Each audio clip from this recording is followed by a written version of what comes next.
The morning sun cast long shadows across St. Peter's Square as thousands of pilgrims gathered for the weekly papal audience.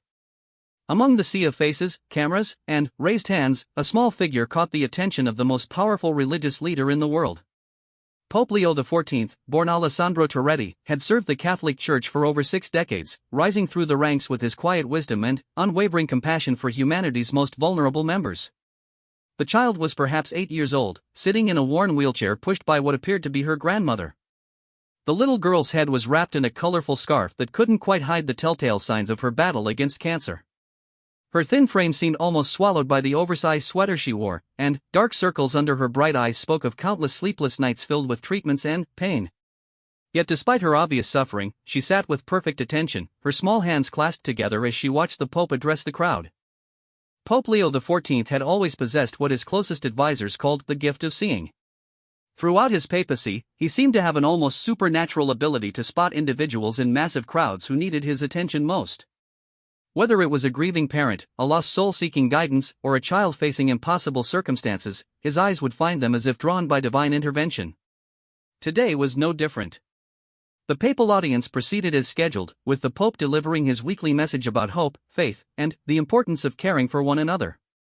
He spoke in multiple languages, ensuring that pilgrims from around the world could understand his words. The crowd listened intently, many holding smartphones to record this moment they would treasure forever. Security personnel maintained their watchful positions, while Vatican photographers documented the event for the official records. But Pope Leo XIV's attention kept returning to the small girl in the wheelchair.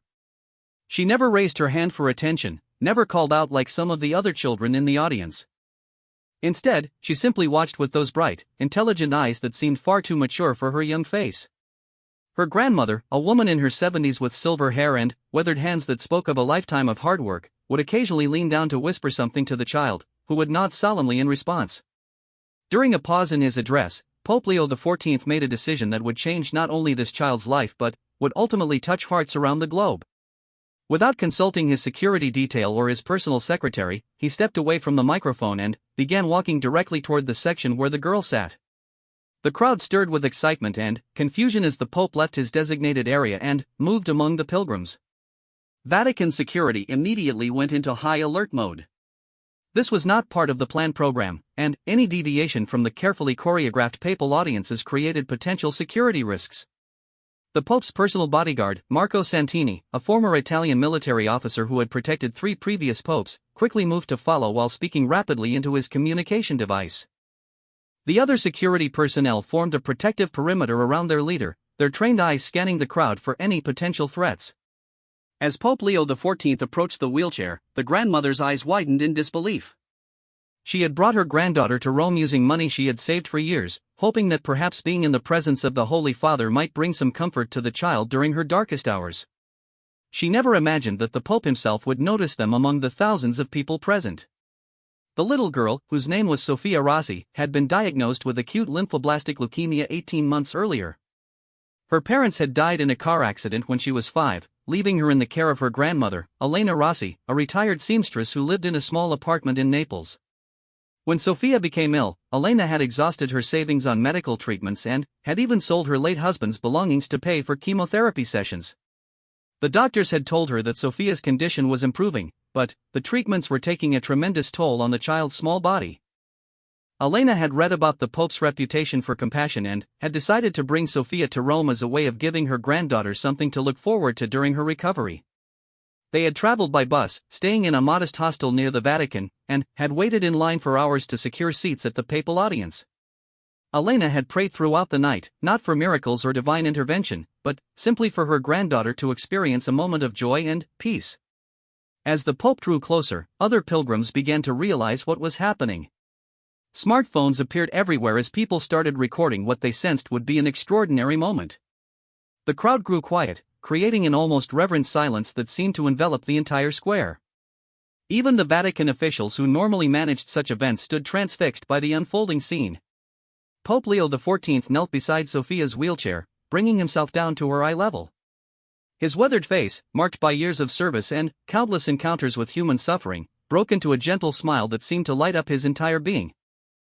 Sophia looked directly into his eyes without fear or shyness, and, for a moment, it appeared as though they were the only two people in the entire square. The Pope reached into his pocket and withdrew a simple wooden rosary that he had carried for over 20 years. It was not an ornate piece made of precious materials, but rather a humble set of beads worn smooth by decades of prayer and meditation. He had received it as a gift from Mother Teresa during one of her visits to the Vatican, and it had become his most treasured possession. Without hesitation, he placed the rosary in Sophia's small hands and gently closed her fingers around it. Speaking in soft Italian, the Pope told Sophia that she was a brave warrior fighting a difficult battle, and that her courage inspired everyone around her.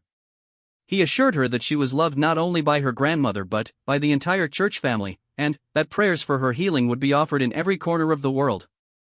His words were captured by the sensitive microphones of nearby television crews, and, within hours, his message would be translated into dozens of languages and shared across social media platforms worldwide. Elena, overwhelmed by emotion, could barely speak as she watched this extraordinary interaction unfold. Tears streamed down her face as she witnessed the leader of the Catholic Church treat her granddaughter with such tenderness and respect. She had spent months feeling helpless as she watched Sophia endure painful treatments and setbacks, but, in this moment, she felt a renewed sense of hope and strength. The Pope then did something that even his closest advisors had never witnessed before. He removed his white zucchetto, the traditional papal skullcap that symbolized his authority and office, and gently placed it on Sophia's head. The simple white cap, which had been blessed by previous popes and had been worn during countless historic moments, now rested on the head of a sick child from Naples who had captured the Pope's heart with her quiet dignity. The crowd erupted in spontaneous applause as they witnessed this unprecedented gesture of humility and love. Many people were openly weeping as they realized they were witnessing something truly extraordinary. The Vatican photographers worked frantically to capture every moment, knowing that these images would become some of the most powerful and moving photographs in the Church's modern history. Pope Leo XIV spent several more minutes talking with Sophia and Elena, asking about their journey to Rome and expressing interest in Sophia's treatment progress. He promised that they would remain in his daily prayers and asked Elena to keep him informed about Sophia's condition through the Vatican's offices. Before leaving, he made one final gesture that would seal this encounter in the hearts of all who witnessed it. Taking Sophia's small hand in both of his, the Pope bowed his head and offered a silent prayer. The entire square fell into complete silence as thousands of people joined in this moment of spiritual communion. The prayer lasted perhaps 2 minutes, but, for those present, it felt like a sacred eternity where time seemed suspended and the presence of something divine filled the ancient stones of St. Peter's Square. When the Pope finally stood up and returned to his official duties, Sophia sat quietly in her wheelchair, still wearing his zucchetto and holding his rosary. The transformation in her expression was remarkable. Where moments before there had been the weariness of a child fighting a serious illness, now there was a glow of joy and wonder that seemed to radiate from her entire being. As the papal audience concluded and the crowds began to disperse, Elena knew that their lives had been forever changed by this unexpected encounter. She had come to Rome hoping for a moment of peace for her granddaughter, but instead had witnessed an act of papal compassion that would soon capture the attention and hearts of people around the world. What she didn't yet realize was that this was only the beginning of an extraordinary story that would unfold in ways she never could have imagined. Within hours of the papal audience, the images and videos of Pope Leo XIV's encounter with Sophia Rossi began spreading across social media platforms at an unprecedented rate. The photograph of the Pope kneeling beside the wheelchair, placing his zucchetto on the young girl's head, was shared millions of times within the first day alone. News outlets around the world picked up the story, with major television networks and newspapers featuring the heartwarming images on their front pages and lead stories. The Vatican's official social media accounts, which typically received modest engagement, suddenly found themselves inundated with comments, shares, and messages from people of all faiths expressing their admiration for the Pope's gesture. The hashtag Pope and Sophia began trending globally, with users sharing their own stories of overcoming adversity and finding hope in difficult circumstances. Religious leaders from other faiths also shared the images, praising the Pope's demonstration of universal compassion that transcended denominational boundaries. Back in their modest hostel room near the Vatican, Elena and Sophia were completely unaware of the global phenomenon their encounter had triggered.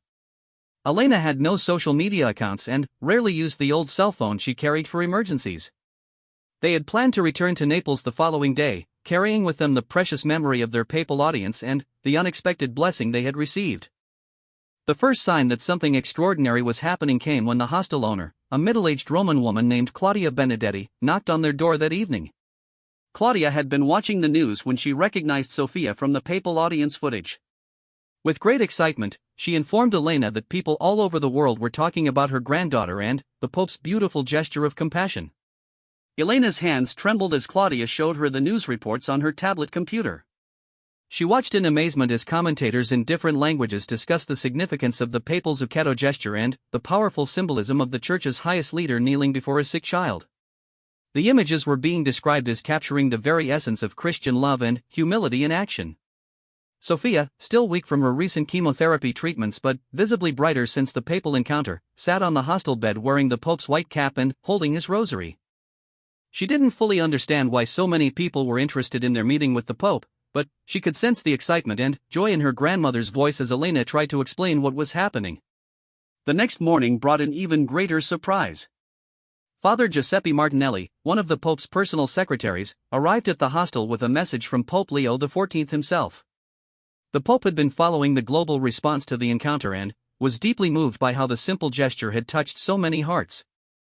More importantly, he wanted to ensure that Sophia received the best possible medical care for her condition. Father Martinelli explained that the Pope had made arrangements for Sophia to be examined by Dr. Alessandro Fontana, one of Europe's leading pediatric oncologists, who worked at the prestigious Bambino Gesù Children's Hospital in Rome.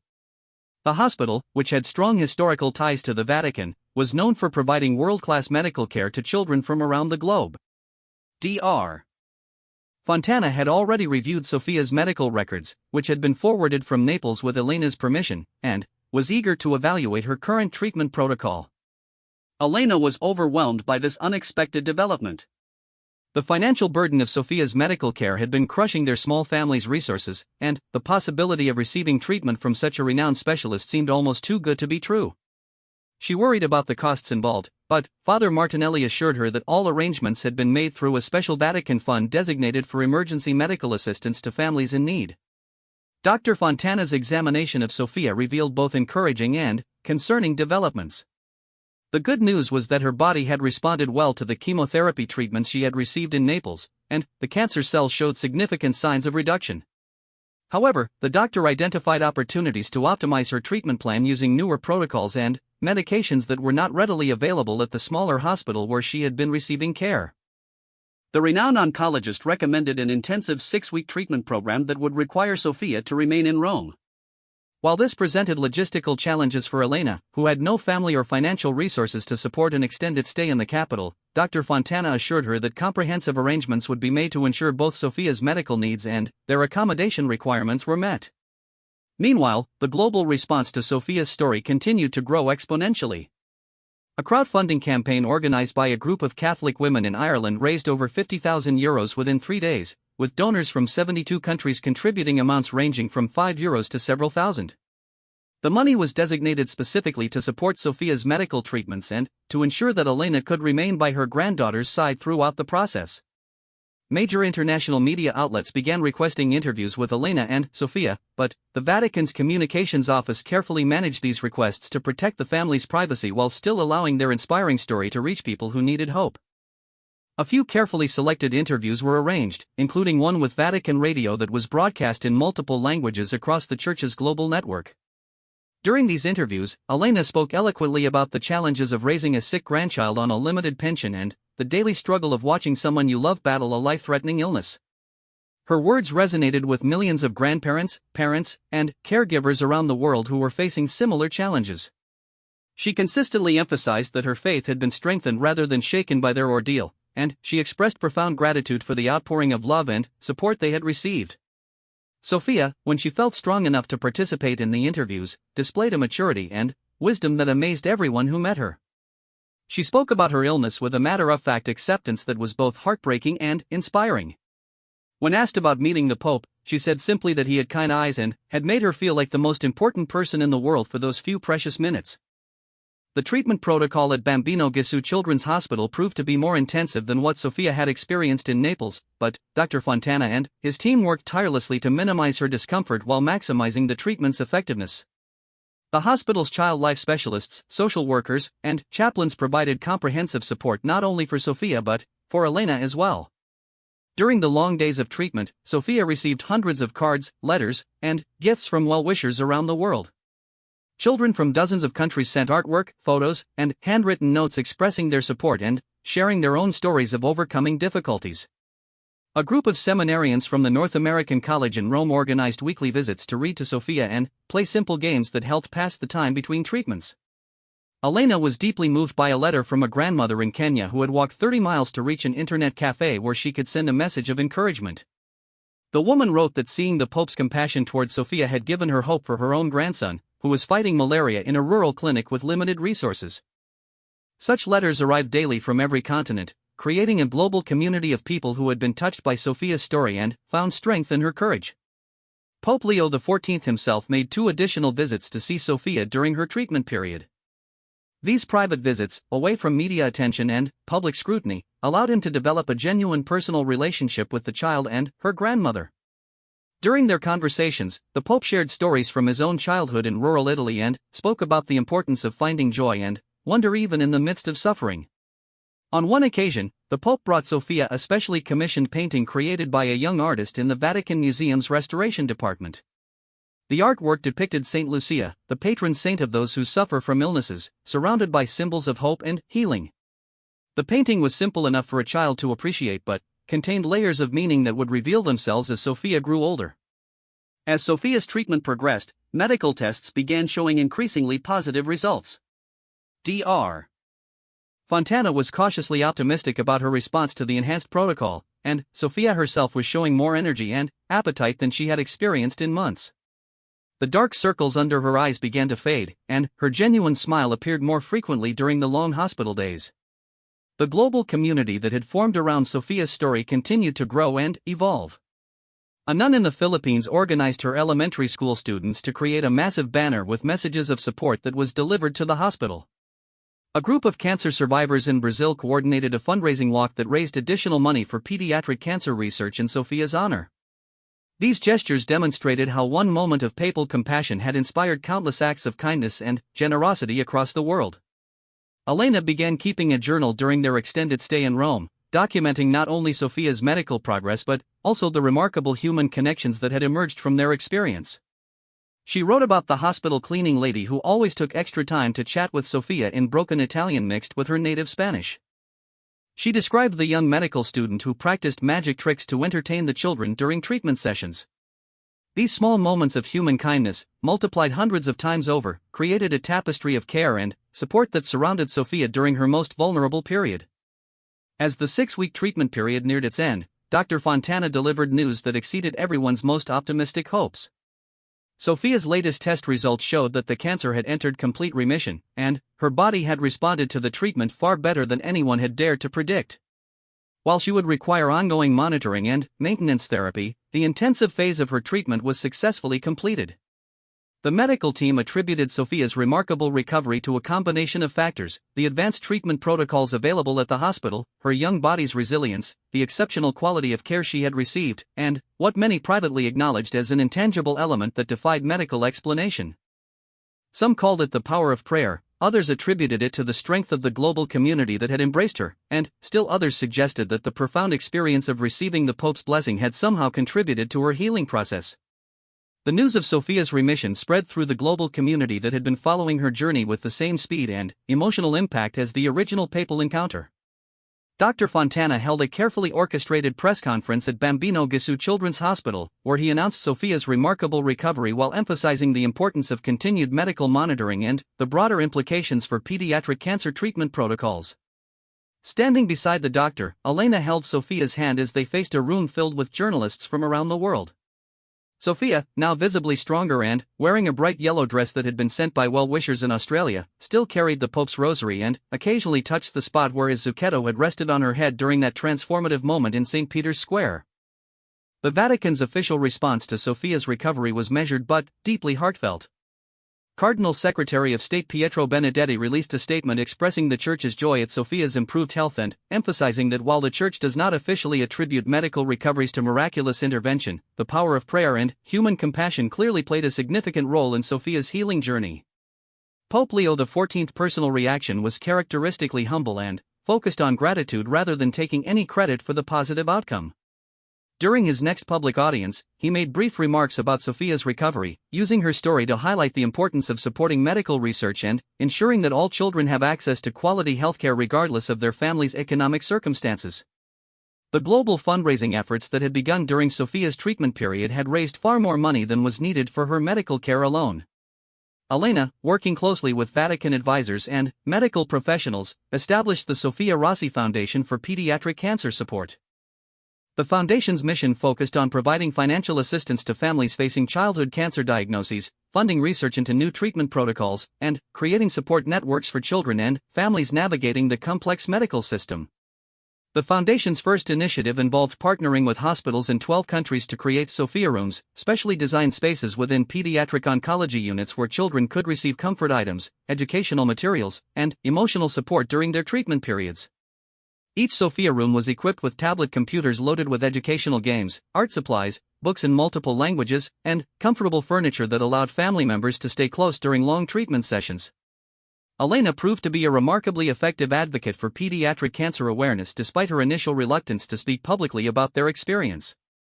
Her authenticity and genuine compassion resonated with audiences around the world as she shared Sophia's story at medical conferences, fundraising events, and awareness campaigns.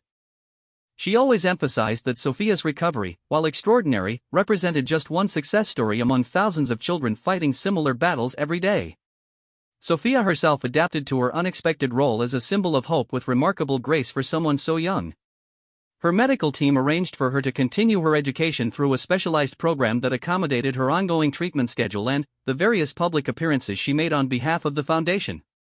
She proved to be an exceptional student, showing particular interest in science and mathematics, subjects that had been inspired by her extensive exposure to medical professionals during her treatment. Dr. Fontana documented Sophia's case extensively for medical journals, contributing valuable data to the growing body of research on pediatric cancer treatment protocols. His papers, which were published in several prestigious medical publications, helped advance understanding of how comprehensive care approaches, including psychological support, family involvement, and community connections, could potentially improve treatment outcomes for young cancer patients. The relationship between Sophia and Pope Leo XIV continued to develop beyond the initial public encounter that had captured the world's attention. The Pope made arrangements for Sophia and Elena to visit him quarterly at the Vatican, meetings that were kept private and away from media scrutiny. During these visits, they would discuss Sophia's progress, her educational interests, and her growing involvement in the Foundation's work. During one particularly meaningful visit, Pope Leo XIV shared with Sophia a leather-bound journal that had belonged to his own grandmother, a woman who had raised him after his parents died in the influenza pandemic of 1957. He encouraged Sophia to use the journal to record her thoughts, experiences, and dreams for the future. The Pope explained that writing had helped him process difficult experiences throughout his life and that he believed Sophia's words might someday inspire others facing their own challenges. Sophia began writing in the journal regularly, documenting not only her continued recovery but also her observations about the many interesting people she met through the Foundation's work. Her entries revealed a child with exceptional emotional intelligence and a deep understanding of human nature that had been accelerated by her early encounter with serious illness and the global attention that followed. The Foundation's work expanded rapidly as more hospitals and medical centers requested partnerships to establish Sophia Rooms and support programs. A particularly successful initiative involved connecting children currently undergoing cancer treatment with others who had completed their treatment successfully. This peer support network, facilitated through secure video calls and carefully moderated online platforms, provided encouragement and practical advice from young people who truly understood the cancer journey. Elena's transformation from a worried grandmother struggling to pay medical bills to an internationally recognized advocate for pediatric cancer support was gradual but profound. She learned to navigate complex medical terminology, healthcare policy discussions, and the intricate world of international nonprofit organizations. Her natural empathy and authentic communication style made her an effective spokesperson who could connect with audiences ranging from medical professionals to grieving parents. 1 year after Sophia's initial papal encounter, the Vatican organized a special event to celebrate the Foundation's achievements and Sophia's continued good health. Representatives from all 12 countries with Sophia Rooms traveled to Rome, along with families who had been helped by the Foundation and medical professionals who had contributed to its mission. The celebration took place in the Vatican's Paul VI Audience Hall, with Pope Leo XIV serving as the keynote speaker. His address focused on how one moment of human connection had created ripple effects that touched thousands of lives around the world. He spoke about the importance of seeing each individual person, especially those who are suffering, and responding with concrete acts of compassion rather than abstract sympathy. Sophia, now 9 years old and radiating health and confidence, addressed the audience with a speech she had written herself. She thanked everyone for their support during her illness but emphasized that the most important lesson from her experience was learning to help others who were facing similar challenges. Her words were simultaneously humble and powerful, delivered with the poise of someone far beyond her years who had learned profound lessons about resilience and service. The event concluded with the announcement of a major research grant funded by the Sophia Rossi Foundation in partnership with several international medical institutions. The 5-year, multi-million euro research initiative would focus on developing new treatment protocols specifically designed to minimize the long-term side effects of pediatric cancer treatments while maintaining their effectiveness. Media coverage of the anniversary celebration generated another wave of global attention, but this time the focus was on the concrete achievements that had emerged from Sophia's story rather than just the emotional impact of her initial encounter with the Pope. Medical journals published analyses of the foundation's impact on pediatric cancer care, while news outlets examined how social media had been leveraged to create meaningful, lasting change rather than just momentary viral content. Sophia's academic performance continued to excel, and she began expressing interest in pursuing medical studies when she reached university age. Her doctors were supportive of this goal while emphasizing the importance of continuing her own health monitoring and maintaining the balance between her public responsibilities and normal childhood development. Elena began writing a book about their experience, working with a professional writer to ensure that Sophia's privacy was protected while sharing the insights they had gained about navigating childhood cancer, dealing with public attention, and building something positive from a challenging situation. The book's proceeds would support the foundation's expansion into additional countries and the development of new support programs. The papal rosary that Sophia had received during that first encounter remained her most treasured possession, and she continued to carry it with her during all medical appointments and foundation events. The rosary had become a symbol not only of her personal connection with Pope Leo XIV but of the power of faith and human compassion to create positive change in the world. Pope Leo XIV, now in his early 80s, continued to follow Sophia's progress closely and often spoke privately about how meeting her had deepened his own understanding of his pastoral mission. Vatican insiders reported that the Pope frequently referenced Sophia's courage and Elena's dedication when discussing the Church's commitment to serving the most vulnerable members of society. As Sophia's second anniversary of remission approached, her medical team prepared for the comprehensive testing that would determine her long-term prognosis. While everyone remained optimistic based on her excellent progress, the approaching milestone created both excitement and natural anxiety for Sophia, Elena, and the global community that continued to follow their journey. Dr. Fontana assured them that regardless of the test results, Sophia's case had already contributed significantly to medical knowledge and had inspired improvements in pediatric cancer care that would benefit children for generations to come. The comprehensive medical tests marking Sophia's second anniversary of remission delivered results that exceeded even Dr. Fontana's most optimistic projections. Not only had the cancer remained completely absent from her system, but Sophia's overall health indicators showed that she had essentially returned to the same baseline health profile as any other child her age. The medical team declared her officially cured, a milestone that occurs when cancer patients remain disease-free for specific time periods depending on their diagnosis and treatment. Elena received the news while sitting in the same hospital conference room where Dr. Fontana had first explained Sophia's advanced treatment options 2 years earlier.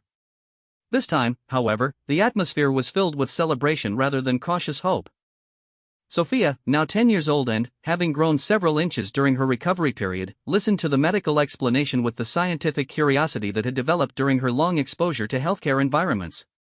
The announcement of Sophia's cure generated another wave of global media attention, but the coverage now focused primarily on the lasting legacy of her story and the concrete achievements of the foundation that bore her name.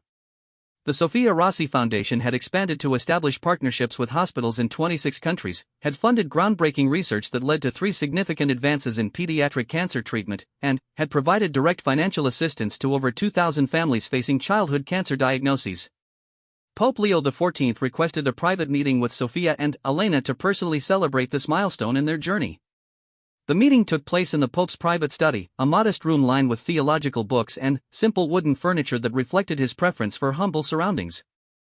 During their conversation, the Pope presented Sophia with a special gift, a first-edition copy of a book about saints who had dedicated their lives to caring for sick children.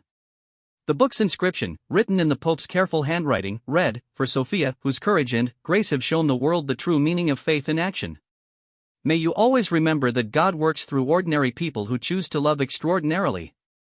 With admiration and paternal affection, Leo XIV." The inscription would become one of Sophia's most treasured possessions as she grew older and began to fully understand the historical significance of her relationship with the Pope. During their visit, Pope Leo XIV shared with Sophia and Elena his decision to nominate Dr. Fontana for a papal knighthood in recognition of his exceptional service to pediatric medicine and his role in advancing cancer treatment protocols through his work with Sophia and hundreds of other young patients. The Pope also announced his intention to establish a permanent Vatican fund for pediatric medical research, with Sophia's case serving as the inspiration for this new initiative. Sophia's academic achievements had continued to flourish during her recovery period. Her teachers reported that she demonstrated exceptional empathy and maturity in her interactions with classmates, often serving as a mentor to younger students who were struggling with various challenges. Her experience with serious illness had given her unique insights into resilience and problem-solving that benefited everyone around her. The book that Elena had been writing about their experience was published to critical acclaim and became an international bestseller. Translated into 37 languages, The Gift of Ordinary Miracles provided a detailed, honest account of their journey from that first devastating cancer diagnosis through Sophia's complete recovery. The book's success generated additional funding for the foundation while inspiring countless families facing similar challenges. Elena had evolved into a sophisticated advocate for healthcare policy reform, testifying before legislative committees in multiple countries about the need for better support systems for families dealing with childhood illnesses. Her presentations always emphasized practical solutions rather than emotional appeals, drawing on the extensive knowledge she had gained through her work with the foundation and her connections with medical professionals worldwide. Sophia began expressing serious interest in pursuing a career in pediatric oncology, inspired by her relationships with Dr. Fontana and the other medical professionals who had cared for her. Her science teachers noted her exceptional aptitude for biology and chemistry, subjects that came naturally to someone who had lived through complex medical treatments and understood their importance from personal experience. The global community that had formed around Sophia's story had evolved into a sophisticated network of families, medical professionals, researchers, and advocates who continued to collaborate on various initiatives related to pediatric healthcare. Annual conferences brought together representatives from all the countries with Sophia rooms, creating opportunities to share best practices, coordinate research efforts, and develop new support programs. One particularly innovative program developed by the foundation involved training teenage cancer survivors to serve as peer counselors for newly diagnosed children. Sophia, despite her young age, had become an unofficial leader in this program, using video calls to speak with children around the world who were beginning their own cancer treatment journeys. Her ability to connect with these young patients and provide hope based on her own experience proved invaluable to families facing their darkest moments.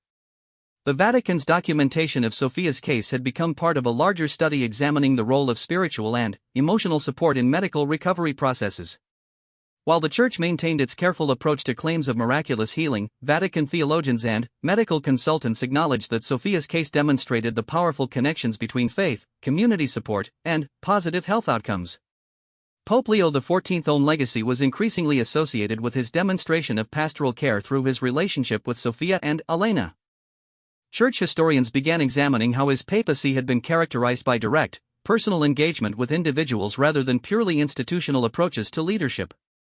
Sophia's case became a defining example of his theological emphasis on seeing Christ in the faces of the suffering and responding with immediate, concrete compassion.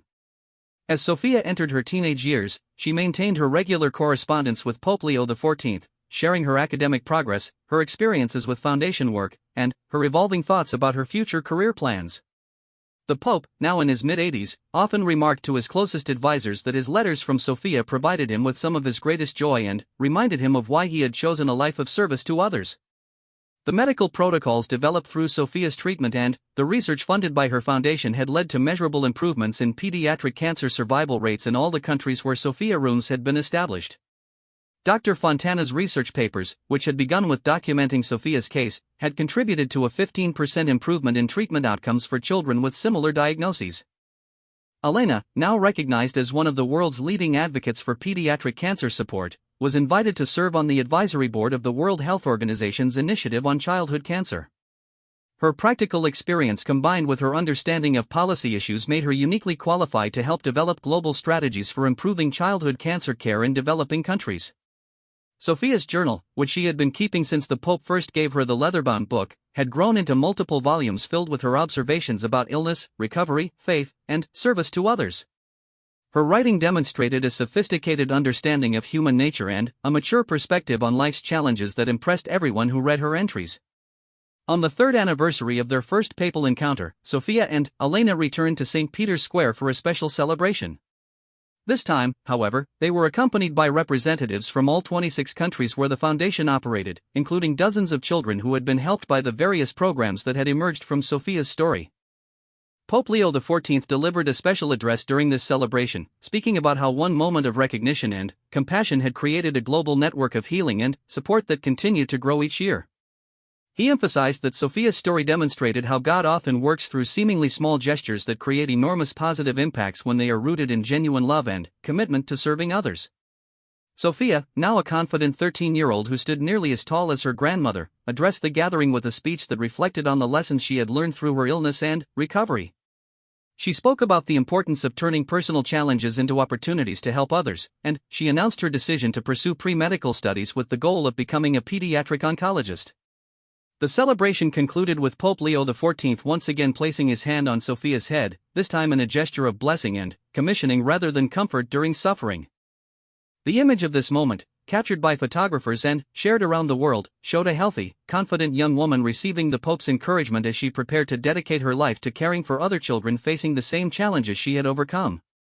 Elena, watching this interaction, reflected on the extraordinary journey that had begun with a desperate grandmother's prayer for her sick granddaughter's comfort and had evolved into a global movement that touched thousands of lives. She understood that while Sophia's medical recovery had been remarkable, the true miracle lay in how their experience had inspired countless acts of compassion and service that would continue long after their own story had faded from public attention.